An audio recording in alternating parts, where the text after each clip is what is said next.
Hi, this is Cathy Amen, and I am with Scorcc, and I'm going to record the basic instructions that we shared during a SIG and a brief phone call to Scorcc members who will be joining us hopefully on future meetings using Zoom. So this is just some basic information to get you going. After you've loaded Zoom and you're in the meeting, I'm assuming you've already gotten that far based on the information we've already sent you. We're going to talk about the Zoom meeting controls. Now there's this bar that is going to be here at the bottom of your screen, and it will have your name, the name that you logged in, and I will talk a little bit later about how you can change it if you didn't put your name in. But the first thing you're going to want to do, this is the mute or unmute button. And frankly, for Zoom meeting etiquette is you really want to be muted so that if there's quite a few people, the other people aren't going to be listening to your dog barking or the phone ringing or things like that. So you're going to want to mute yourself. And what you would do is you can either click on the microphone with your mouse or depending on what you're using. You can hit Alt+A or hold the space bar. And once you've done that, you're going to notice on a little microphone there's a red diagonal bar, which means other members who are participating on the Zoom call cannot hear you.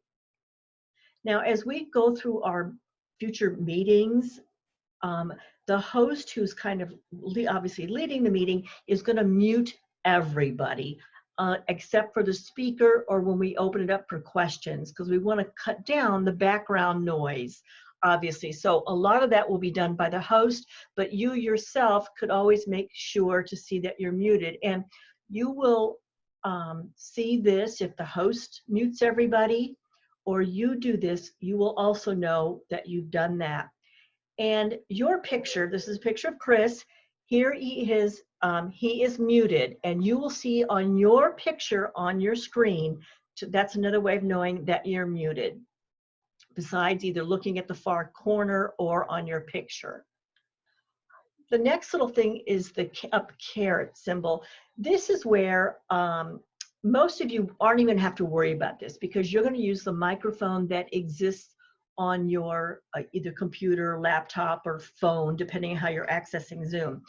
But some of you may be having headphones that you've attached that may have another microphone. So in that case, you would go and select what microphone you want to use.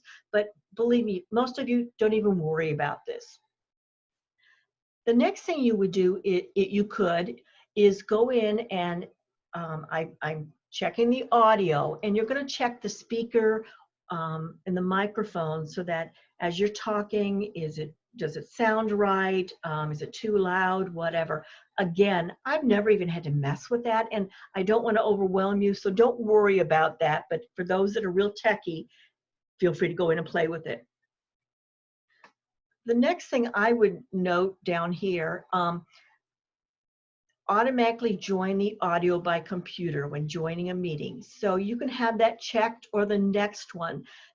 I have it automatically join audio. That means when I've joined the Zoom meeting, you could hear my voice. You can mute your microphone automatically so that you don't have to make that change when you get in. That's up to you. I just have mine that I can mute or unmute after I get into the meeting. Also, as I mentioned, press and hold the space key is another way to temporarily unmute yourself. And if you do have a headset, then you would click that you want to sync the buttons. I doubt many listeners would be using headphones. Next, stop video. When you're on Zoom, your picture, here I am mid-talking, is going to appear to other people. You have the option to let other people see, okay, this is me in my office. Everybody can see what's around me. Some people, if you're having a bad hair day, you're eating, may not want that. So you would click on the stop video, and you would get then just a black screen with my name. So you wouldn't be seeing me. You could hear me as if I'm talking or whatever.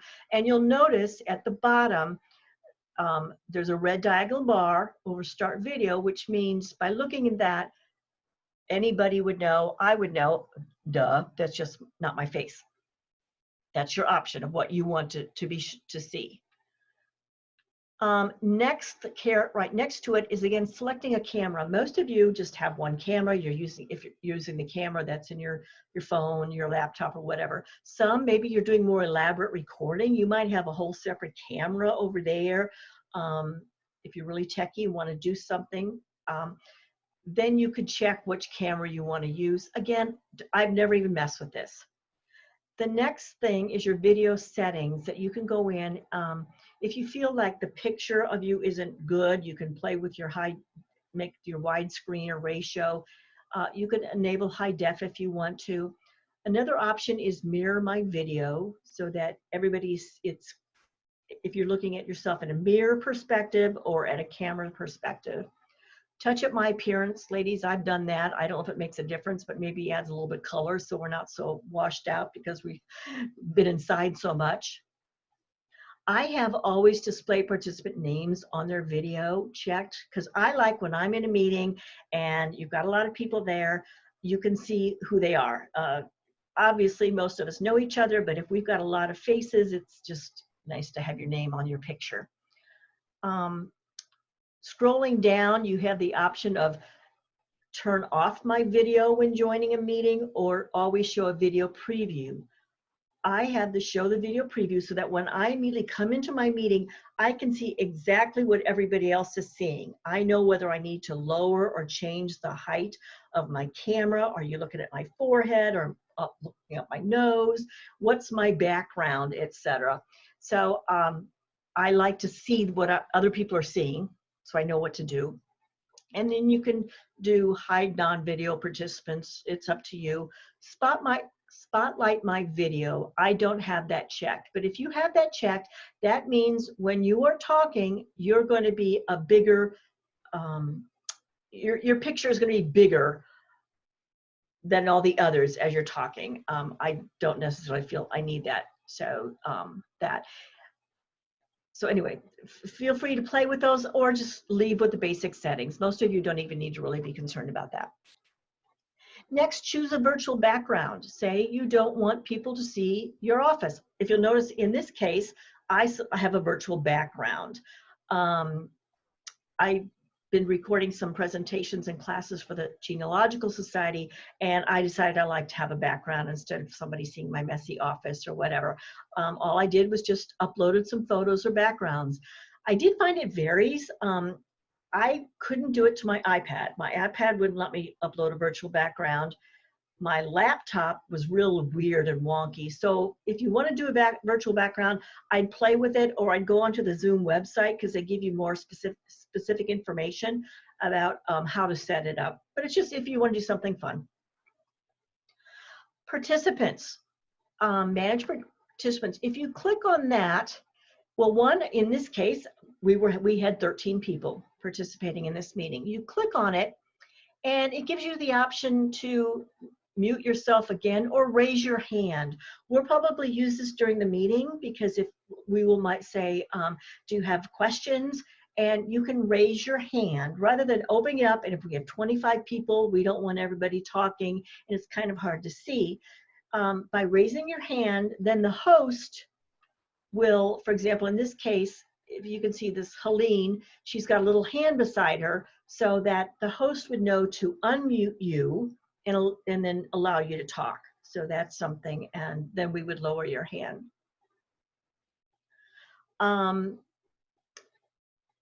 Looks like the same thing. Renaming yourself. We found that sometimes when we did the call earlier today, some people didn't have a name. Your name is typically when you downloaded Zoom, what you put on your account. Some people might not have put a name, or that might be it said Cathy's iPad or test or whatever, but you decide, oh, I really do want people to see what my real name is. So you'd hit participants or manage participants, and you're gonna get participants. You're gonna click on it, and your name is gonna come up, and beside your name, you're just gonna click on rename. and you type in what you want to be and okay, and it will change.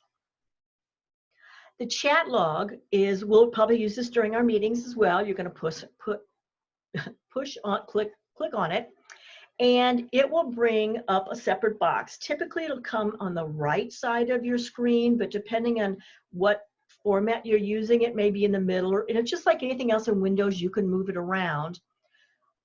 You will be able to, and the background could either be white or black, depending on your screen. You can send a message, and you could make it to just everyone, or you could make it to the host. And in this case, if we would say during No Dumb Questions, does anybody have any questions? You can go in there and type, again, either to everyone or pull it down and select the host only, but type your question in. And then the host will see that and know that we can ask the speaker what their questions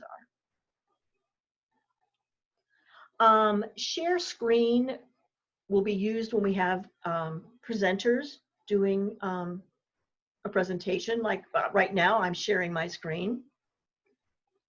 When we have Chris or Norm doing No Dumb Questions, we will, the host will say, let them share their screen, and then you will see what's on their computer. So just like when we have our meetings at the library, up on the screen, you'll be able to see what they're doing. So that's share your screen.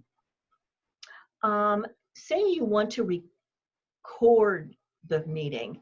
You have the option to, there'll be a record button. Just click on record and it will save it to your computer. At any point you can hit pause or stop the recording.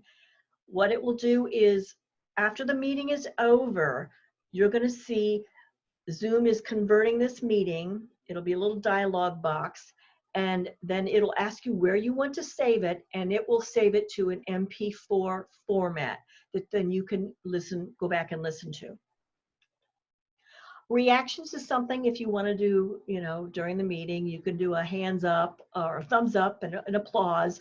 The speaker or host will see that. It will appear briefly before your face if you're, depending on the view, but it's just a little something to do. Wanted to talk about the view controls. We had some confusion on that, and I needed to explain that a little bit better during today's meeting. In the upper corner, I might be blocked, my picture might be blocked a little bit. The speaker view, this is the gallery view. You can see everybody who's participating. If you want to change that, you can click it, and the previous screen was gallery view. Now we're in speaker view. So the main person who's talking is a lot bigger, obviously. So that is something, depending on how you want what you would like to see. The next thing, most of you, to get into this, you set up a Zoom account like we requested.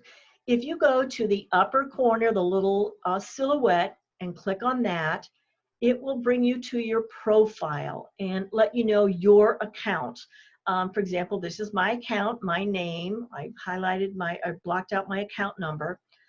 A little farther down under the sign-in email, that's your email that you use to set up your account. Below that is user type. Yours probably says basic or free. I do have an account I paid for because I wanted to allow my meetings and phone calls that I do to run longer. But that's just so you know what to look for. The next thing is meetings. If you have personally scheduled your own meetings, you've got Zoom, so start using it for you want to do phone calls with your family members, whatever. Very easy to schedule. It'll walk you through it, but it will show you any meetings that you've scheduled for the future. Now, at the time I was preparing this, I had scheduled the SIG meeting on my account. So I knew I've already got this scheduled. I happen to have scheduled a birthday call. My husband's birthday was yesterday. We did a family call. If I had done a screenshot, it will show future meetings. The other thing with Zoom, if you start using it for other organizations and stuff, they might ask you to register for a meeting. We're not doing that because it's kind of a lot of work for us right now, and we're still learning. But you may have, through another organization, they wanted you to register for a meeting. So if you pre-registered, it would show here on your upcoming meetings that you've pre-registered. And you can also go back, this is on your account, when you've scheduled your meetings or you've said to join a meeting, you can see previous meetings and things like that. So at that point, these were just some basic Zoom information, and we look forward to having you attend our calls. And feel free to give us email us through Webmaster if you've got any questions about this. Thank you.